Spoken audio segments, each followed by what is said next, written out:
मग घराबाहेर पडावं लागतं. प्रत्येक व्यक्तीने ही स्वतः पुरुषांसाठी तिला काही बायको असं लगेच आपण पुरुषांना मदत करतो, त्यांना वाचन द्यायचं असतं तर पटकन त्यांचा आवरून देतो. आपल्याला कोणताही पुरुष असं करून देत नाही.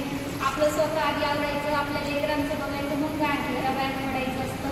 पण सरांनी इतकं आपल्याला बारकाईने आपल्याकडे लक्ष ठेवलं की आपल्या येण्या जाण्यापासून ते आपल्या खाण्यापिण्यापर्यंत, आणि आपल्यासोबत जरी व्यक्ती असली ती लेकरू असो की मोठं माणूस असो की नाही, तुम्हाला प्रशिक्षण आहे फक्त तुम्ही जेवा असं आपल्याला इथं अजिबात म्हटलेलं नाही. आपल्यासोबत एक व्यक्ती असलं तिला दिलं, आपल्यासोबत बाळ जरी असलं त्यांना सुद्धा दिलं. पाण्याची व्यवस्थित आपल्याला अडचण येऊ दिली नाही. फिल्टर पाण्याचा उपयोग केला, कारण की येण्या जाण्याने तिथल्या पाण्यानं आपल्याला काही त्रास होईल असं त्यांनी नाही केले.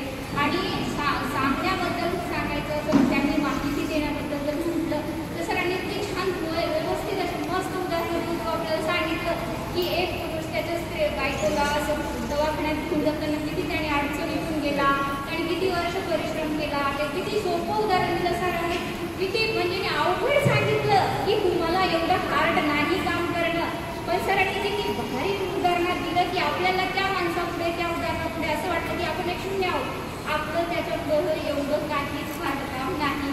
सरांनी एवढं भारी उदाहरण दिले. सगळ्या सरांनी असे सु आणि स्पष्ट भाषेत आपल्याला असं त्यांनी काही एक आमचं जास्त एज्युकेशन आहे, आम्ही अशी हाय क्वालिटीची भाषा वापरू, ज्यांच्या आपल्याला अडचणी अशी भाषा त्यांनी वापरली नाही. एकदम व्यवस्थित आपल्याला सांगितलेलं आहे.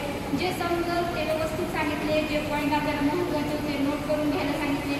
असं त्यांनी विचार केला नाही की हे इतके मोठे आहे की मॅच्युअर आहेत आपल्या बरोबरीचे, यांना सांगायची काही गरज नाही, लिहिलं तरी लिहिलं तर आमचं काम सांगायचं सांगून द्या असं नाही. पण त्यांनी आपल्याला एकदम आपलंसं करून लहान लेकरांसाठी सांगितलं, हा पॉईंट महत्त्वाचा आहे, तुम्ही नोट करा, हे लिहून द्या असं म्हणून प्रत्येक गोष्टीचं त्यांनी आपल्याला खूप, आणि असं आपल्याला सर एकदाही असे रागात बोलले नाही किंवा असं गडबडीनं त्यांनी आमचं काय म्हणून नाही, चला पटपट या, वेळ होतोय, असं करा तसं करा असं सरांनी काहीच सांगितलं नाही.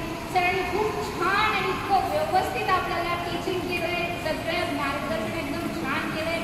आपली सगळी व्यवस्थाही खूप भारी होती. आणि असं सर तुम्हाला म्हणलं तर खूप छान तुम्ही केलं आमच्यासाठी, त्याबद्दल खरंच तुमचं अभिनंदन आणि तुमचे खूप आभार. थँक्यू. खूप चांगलं मनोगत व्यक्त केलं. आता जसं मनोगत व्यक्त केलं तसंच घरी जाऊन काम करा गावामध्ये. ठीक आहे.